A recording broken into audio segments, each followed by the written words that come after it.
What's going on today, Maureen? Right now I'm folding coffee sacks, as you can see, because I need to take them out to the front. Because if you remember, last year when we picked the garlic, we left a lot of the garlic just because I picked it too late. And I made a note to myself to say, pick it in June. It's June, but it still is on the late side to be getting it picked. Yeah, you're fine. Don't know if these are gonna travel without falling all over the place.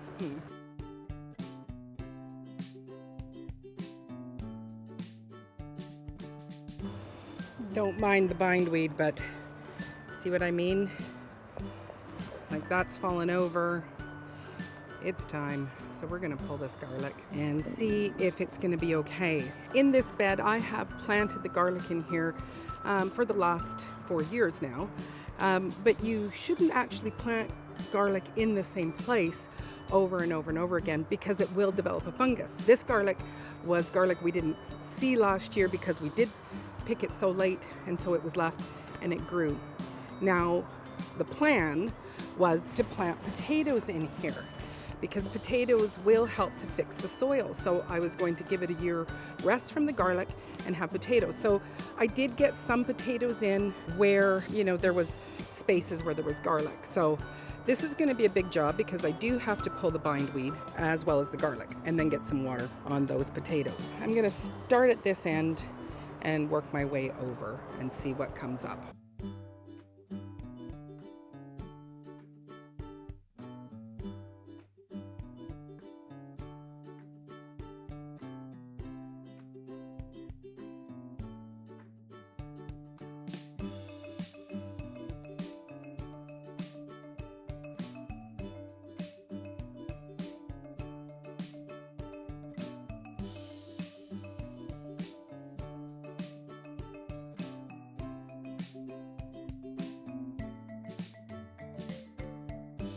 I thought I would do just a little check-in and just to let you see just what's going on with how this is working out. Now, if it has a thicker stalk, I can typically just pull them out and they come out nice, and that's what they look like. Not too bad, when you see it with my hand.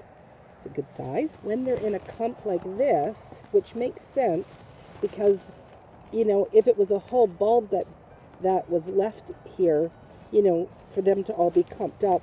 And when they're weak like this, they tend to break off. So then I just try to, give a loosening of them to help them come out a little easier. These are a pretty good size again, but you can see how they're all clumped together because whatever was left, it all started to go together. And now also garlic are heavy feeders, which, these three aren't as big as this other one, because they were sharing all the nutrition.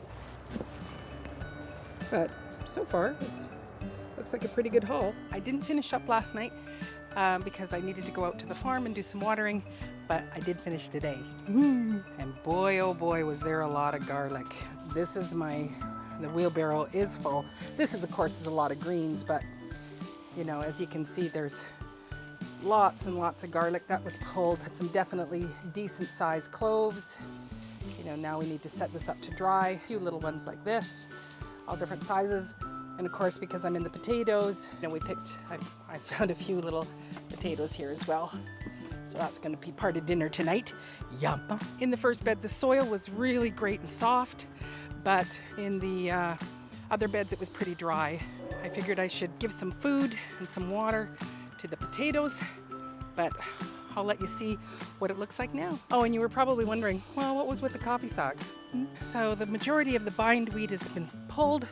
Got a garbage can full of it. And potatoes here look pretty darn good. What I was doing with the coffee sacks is where I have the larger spaces, I wanted just to cover the soil so that it's somewhat protected. And I would also be using it basically as a mulch barrier for right now, and it'll also slow up the bindweed. My next job is for all the plants that are in here, I'm going to be adding in my poo-poo juice, and then where the potatoes are standing tall, I want to also put some more straw around them just so that they are supported and so that they will be able to produce more potatoes. So I'm going to feed everything with my poo-poo juice. which is also basically compost tea. But I just like to call it poo-poo juice because it's very stinky. When you are going to put in an application, number one, wear gloves. Number two, when you are putting in an application, you can fill up a container that you want to use to spread. And I do that on pots and things like that. But when I'm just going to be doing the garden out here, I put it on full strength, but I use my hose to kind of water it down right away. So when I come and I collect it, I just go to the edge here so that I don't get any of the chunks, and I go just as much as my hand will not touch the water and fill them up. Double fisted, I'm ready to go pour.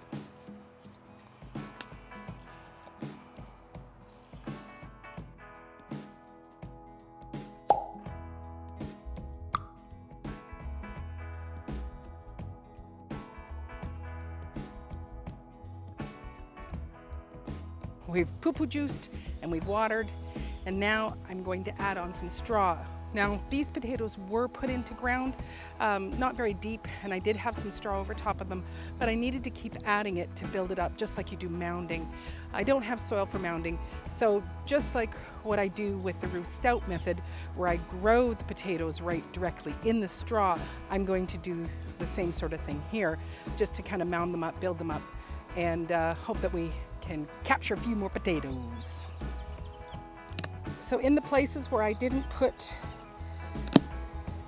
the coffee sacks, I'm going to use this straw that I have just to kind of mound up what we have. So we'll just take a nice chunk. And the great thing with the straw is that it's going to actually keep the moisture in. We are supposed to be getting some rain, possibly tomorrow. So if it does, with me doing the watering that I've done today, along with tomorrow's water, that will be good, because that's just going to help to keep this moisture into the ground. Straw does take more time to decompose than other mulches, but I just let it stay in here and just continue to use it until it's all gone. Kind of focusing in on really trying just to mound up the potatoes so that they have the support that they need. The coffee sack also work to keep the moisture into the ground as well, but it also just won't allow for weeds to take hold. You know, the bindweed is there, that's inevitable. You need to stand up over here. So get some nice little hills. You're already standing tall, but we want to encourage you to continue to stand tall. Day 3. I've kept the garlic under my front porch to keep it dry. I still needed to put more straw in the garden, but it was the end of the day, so I just stopped and figured today, while it's pretending to rain, that I would process the garlic, because it's nicer to be indoors than being, you know, gently spit upon. I was hoping for more rain, but didn't quite work that way. So we're going to take the wagon into the greenhouse studio, but on the way I'm going to do a little shopping on my farm stand, because our 2 friends and my daughter, who came and weeded my backyard as a surprise, we are going to do it as a surprise for another family. And so we're also going to put some vegetables in, and we're going to do that in about a week. So I want to pot these up so that they'll have a chance to grow a little bit more and be a little bit more hardy and sturdy for when we go to do our surprise yard cleanup.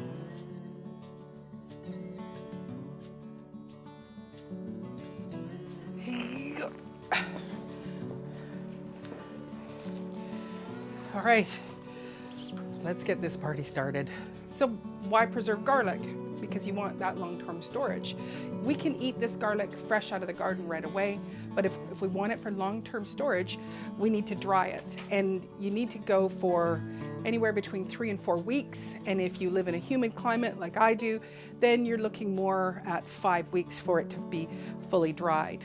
Last year, when we dried our garlic, we made these strings all along here, and we just kind of weave it in and out. So I take the garlic and put it in there, and then I give it a twist to put the next one. I usually pre-sort my garlic so that I can have big ones with big ones. Are you okay? No, you're not. Okay. Okay, so some of them, when I was digging them out, you know, they got there was a little nick in them. So ones like this, I'm going to take in with me. They get placed aside. And then any of the singles, I just put them in here.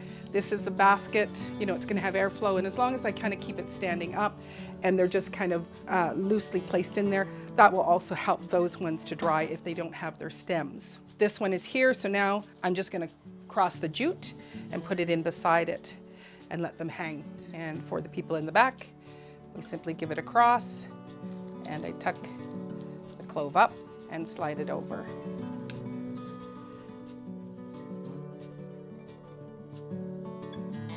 You always want to store your garlic in a cool, dry place, so you can even store it outside, like if you have a porch area and you can hang it. I did see someone posting that they actually used one of their great big dog crates. They just stuck them in the tines in there. So that's another way that you can dry your garlic. I do live on an island, so I'm surrounded by water. So we are more of a damper climate here. Having this space in my greenhouse studio is just great to be able to dry it. I'm gonna get these big ones out of here. So ones that are like this, I'm just probably gonna clip that off, and that would just go into my drying basket. Again, the story about this garlic and why I have it, which I am grateful for, because the garlic that we planted last October at the garden away from home, out there we had, there was quite a big flood, and all the garlic just rotted away, and also just the weird cold temperatures that we were having around the same time, so it just didn't work. So this garlic is store-bought garlic. For the amount of garlic that I want to grow, I am not willing or prepared to pay $5 to $7 per bulb. So it's like, forget that. I've been trying store-bought garlic for the last couple of years. It seems to work. The only thing that I found with the store-bought garlic was that it germinates quickly. So it came up super fast. Within the week, it was already up. And then typically, you know, you harvest your garlic in July. So I was waiting for July to come, not really paying attention to the signs of looking and seeing the brown leaves on it to know that it needed to be picked. I was thinking that it was lack of water or whatever. So when we went to pick it, a lot of them were singles, or they'd lost their papers. Originally planted 700 cloves, and if you want to go and see that video, I will post the link right up here. But then when we harvested it, we got about 400 cloves altogether, which was not bad, I thought, not realizing that all those cloves that were left in ground were going to sprout again and come up.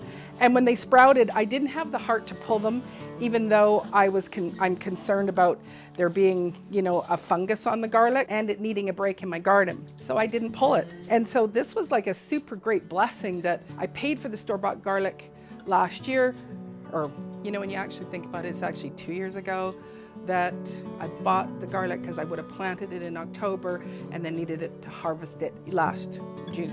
So it was actually 2 years ago.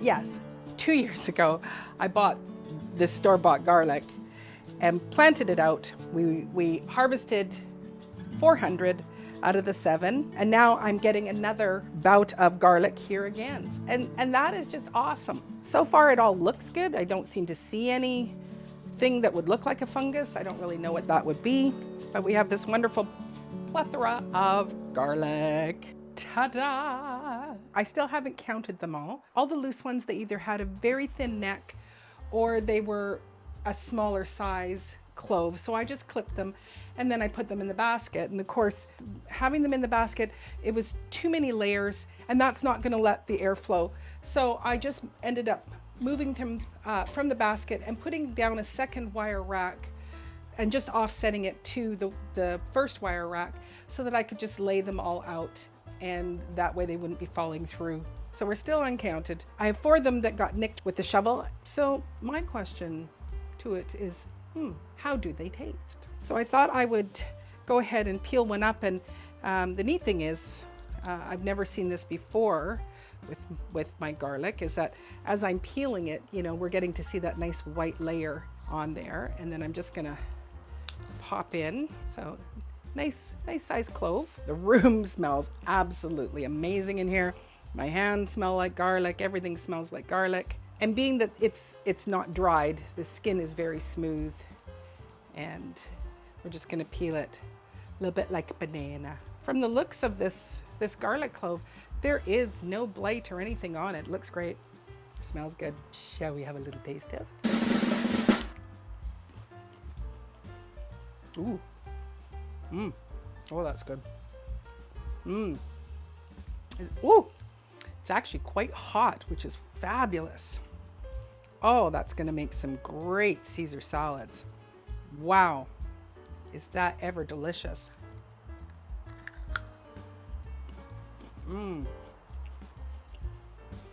Well, but woo, that nice, the first bite, just good and garlicky, and then you get the heat right afterwards. Love it. So garlic that has stayed in the ground for 2 years is still amazing garlic. Anyhow, I hope you're having a great day wherever you are, and I do look forward to seeing you on the next video. Take care. God bless.